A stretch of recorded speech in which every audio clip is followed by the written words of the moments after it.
Üdvözlök mindenkit, én Gregor Dóra vagyok, az ELTE PPK pedagógia alapszakos hallgatója, és ebben a prezentációban szeretném bemutatni a szakdolgozatomat, melyet szervezetfejlesztés az iskolában témakörben írtam, és az Elit Gimnázium és tanulószervezeti kultúra kapcsolatáról szól.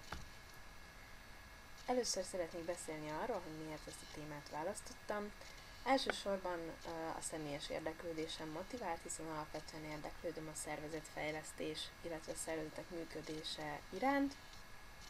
Így hát ez a téma alapvetően fontos volt a számomra, ami azért is különösen jó, mert ezáltal összekapcsolhatom a pszichológiát, illetve a pedagógiát, amik amúgy is társtudományok, hiszen az egy nagyon fontos szemlélet, hogy az iskolát szervezetként fogják fel a dolgozói, illetve a vezetői, és alapvetően ez még nem annyira jellemző a hazánk oktatására.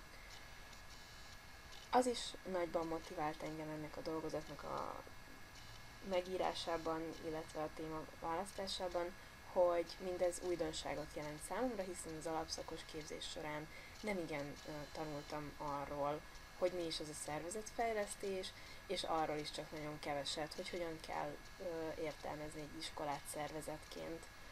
Természetesen választanom kellett egy terepet arra, hogy ezt a kutatásomat elvégezzem. Éppen ezért egy elit gimnáziumot választottam, mert én magam is egy elit gimnáziumba jártam, és ugyanebben az intézményben mentem vissza, hogy információt gyűjtsek a témában. Először is fontos az elméleti alapok bemutatása, így hát szólnék pár szót arról, hogy mi is ez a szervezetpszichológia. Azt kell róla tudni, hogy a pszichológián belül is egy nagyon fiatal részterület, amelynek elsődleges funkciója az elméletalkotás, azonban foglalkozik a szervezetek vizsgálatával és a vizsgálat alapján történő fejlesztéssel is. Ami nagyon fontos ezen a területen, az a rendszerszemlélet, hiszen nagyon sokféle szakember együttműködése szükséges ahhoz, hogy egy szervezetet hatékonyan lehessen fejleszteni, és éppen ezért ezeknek a szakembereknek az együttműködésére is szükség van, és annak érdekében, hogy fejleszteni tudjunk egy szervezetet, szükség van arra, hogy rendszerként vizsgáljuk az egyes elemeket. A szervezet fogalmáról az mondható el, hogy a világ különböző változásai, így a piacra vonatkozó változások, a globalizáció, az informatika, vagyis információs technológiák, illetve az infokommunikációs technológiák fejlődése együttesen azt eredményezze, hogy megváltozzon a szervezet mint olyan értelmezése, így tehát teljesen mást értünk ma a szervezet alatt, mint akár 60 évvel ezelőtt. Fontos, hogy a szociológia és a pszichológia is foglalkozik ennek a fogalomnak a megalkotásával, ami alapvetően közös két diszciplína megfogalmazását tekintve, hogy szervezet esetében egy olyan csoportról beszélünk, amely egy közös cél elérése érdekében alakul, és ennek elérése érdekében működik. Így tehát 3 nagyon fontos jellemzője van. Az egyik az, hogy céltudatos, nyilvánvalóan ez a csoport szeretné elérni a céljait. A másik, hogy a szervezeti egységek között a betöltött funkcióik szerint munkamegosztás kell, hogy legyen, illetve az is nagyon fontos, hogy van egy külön szervezeti egység, amelynek gyakorlatilag az a legfőbb feladata, hogy vezesse és irányítsa a szervezeti működést. A szervezet fogalmától eltérő, de hozzá szorosan kötődő fogalom a szervezeti kultúra fogalma. Erre is elmondható, hogy sokféle megközelítés van jelen, ami ezekben a megközelítésekben mind közös, az az, hogy a szervezeti kultúra esetében egy a szervezet által létrehozott, elfogadott, közös norma, illetve értékrendszerről beszélünk, és ez az értékrendszer, ez egy értelmezési keretként szolgál, méghozzá az a szervezeten belül történő események értelmezési kereteként. Sok különböző típusú szervezeti kultúra létezik. Az egyik, amit én a szakdolgozatomban is felhasználtam, ez Quinn megközelítése. Ez szerint létezik adhokrácia, team, hierarchia és cég. Mind a 4 kultúra típushoz különböző vezetői szerepek és vezetői viselkedések tartoznak. A tanuló szervezeti kultúra az egy szűkebb értelmezési keret, nyilván ez is egy típus a szervezeti kultúrák között. Amit erről tudni érdemes, hogy alapvetően a hibás szervezeti működésre adott reakció úgy alkották meg a tanulószervezet jellemzőit, hogy a hagyományos szervezet működésének hibáira reagáltak. Éppen ezért ez egy ideál típus, ami magában hordozza azt is, hogy nem feltétlenül valósítható meg hiánytalanul. Alapvető jellemzője, hogy innovatív, rugalmas, a szervezeti tagoknak nagy döntési szabadságuk van, a tanulást teljesen új szempontból közelítik meg. Ami kiemelten fontos, az az, hogy szerkezetét tekintve egy tanulószervezet lapos szerkezetű, és ennek megfelelően teljesen megváltozik a vezető szerepe is ebben a szervezetben. Hiszen a lapos szerkezet magával mondja azt is, hogy itt tímek munkájáról van szó, és tímek együttműködéséről. Itt tehát a vezetőnek a tímek munkáját kell facilitálnia. Tekintettel arra, hogy tanulószervezeti kultúráról van szó, fontos beszélni arról, hogy milyen szervezeti tanulás megy végbe ezekben a szervezetekben. Ki kell emelni, hogy elsősorban kéthurkos, illetve jobbik esetben deuteró tanulás megy végbe. A kéthurkos tanulás azt jelenti, hogy nem csak azt vizsgálja a szervezet, hogy mi működik, hogyan és mi a hiba a működésben, hanem azt is vizsgálja, hogy miért jön létre ez a hiba. Ehhez képest a deuteró tanulás egy magasabb szint, hiszen ezen a tanulási szinten a szervezet már a tanulás folyamatát tanulja. A tanuló szervezeti kultúrához kötődik még Szeng alapműve, ami az 5 alapelv címmel jött létre. Ezt is felhasználtam a szakdolgozatomban. Az 5 alapelv a rendszergondolkodás, ami a gondolkodásmódváltást jelenti, a személyes irányítás, ami azt jelenti, hogy az egyén tudatában van annak, hogy a cselekedetei milyen hatással vannak a környezetre, a gondolati minták, itt a nyitottság és a reflektivitás kialakítása az elsődleges, közös jövőkép kialakítása pedig az elköteleződés érdekében rendkívül fontos, illetve a csoportos tanulás,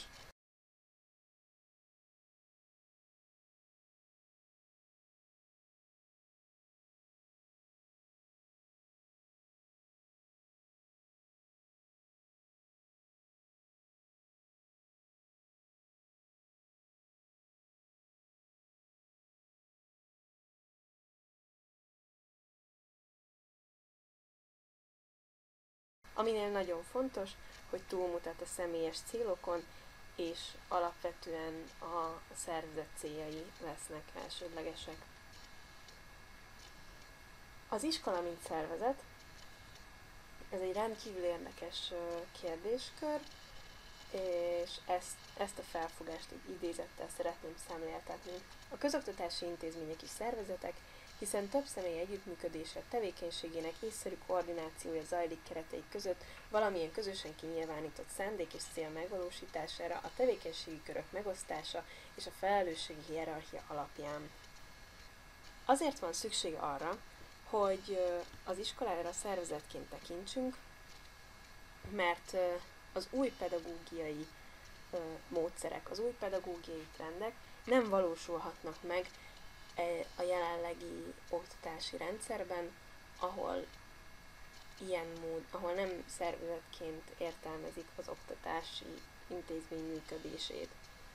Annak ellenére, hogy a pedagógiai trendek is megkívánják, a pszichológiai trendek is megkívánják, és a világ működése is egyre inkább megkívánja, elég idegen ez a szemléletmód, ez a felfogás az iskolák körében, viszont ami nagyon fontos, hogy egy iskolát semmiféleképpen nem lehet azonossá tenni egy olyan szervezettel, ami a piaci szférán belül működik, így hát az iskola szervezetként is rendelkezik sajátosságokkal, amiket nem lehet levetkőznie.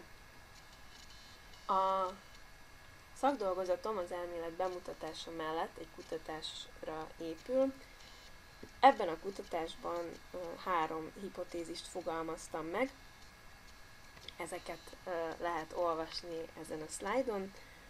Az első alapvetően arra utal, hogy a tanulószervezet kialakulását gátolja az elit gimnáziumi kultúra, illetve a második, hogy a szervezeti célokat az határozza meg, hogy elit gimnáziumi kultúra van jelen a gimnáziumban, és ezért nem rugalmasak, illetve ezen kívül azt is vizsgáltam, illetve az volt az előfeltevésem, hogy a szervezeti tagok a szervezeti célokkal olyan mértékben azonosulnak, amilyen mértékben az elit gimnáziumi kultúrával.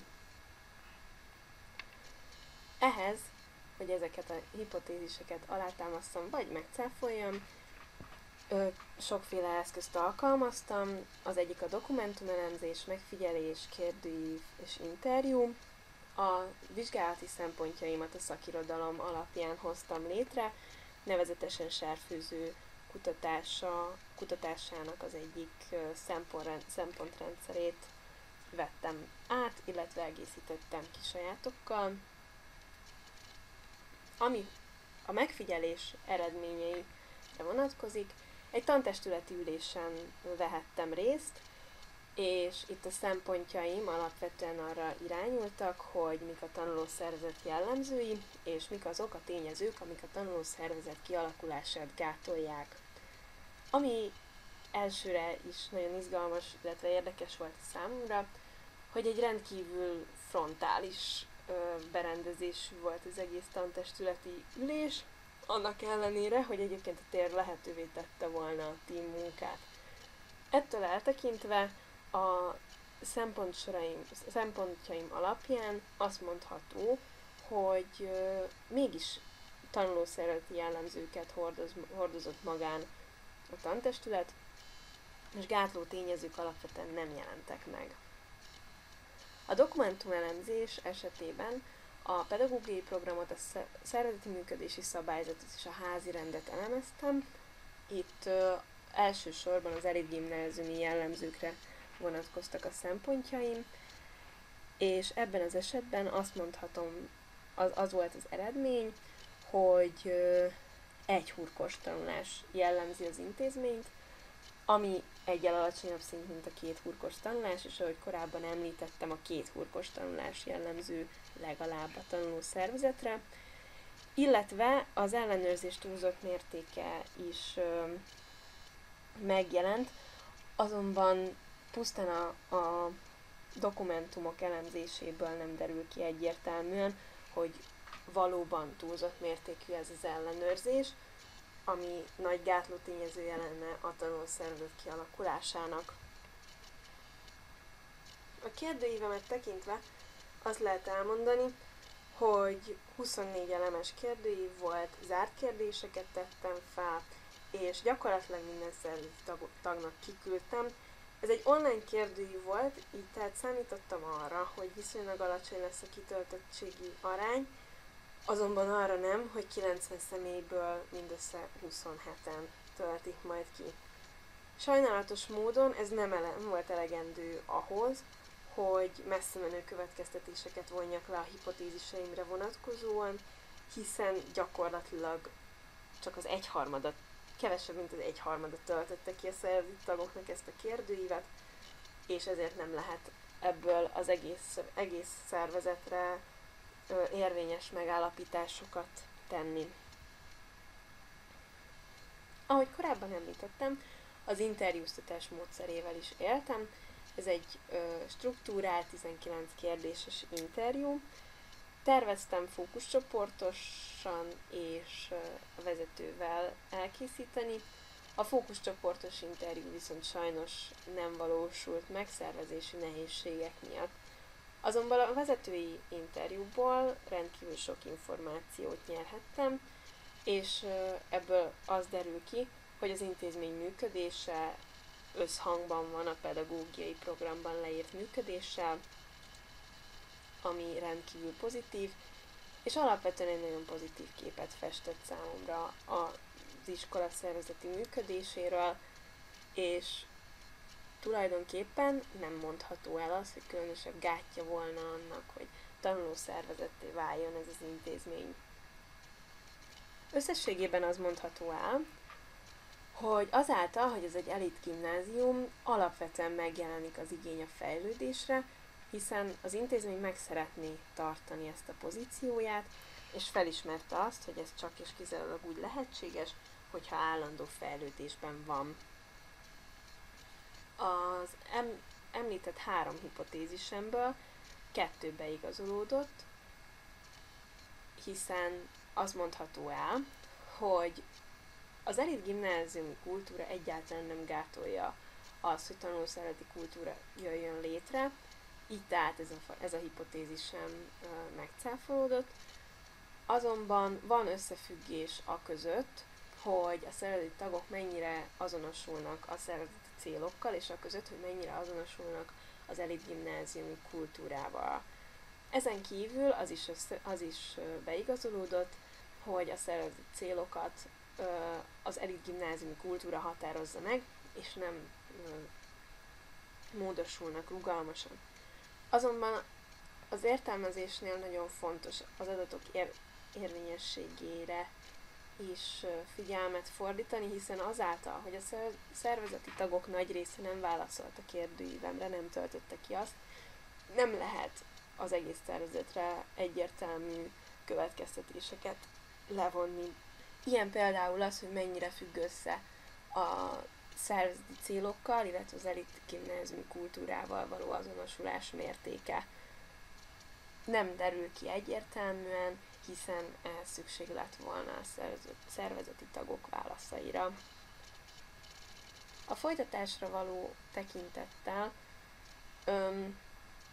nagyon fontos javaslat, hogy az egyhurkos tanulásról érdemes volna áttérni a 2 hurkos tanulásra ebben az intézményben, illetve az ellenőrzés mértékét is érdemes lehet csökkenteni annak érdekében, hogy könnyebben létrejöhessen a tanulószervezeti kultúra.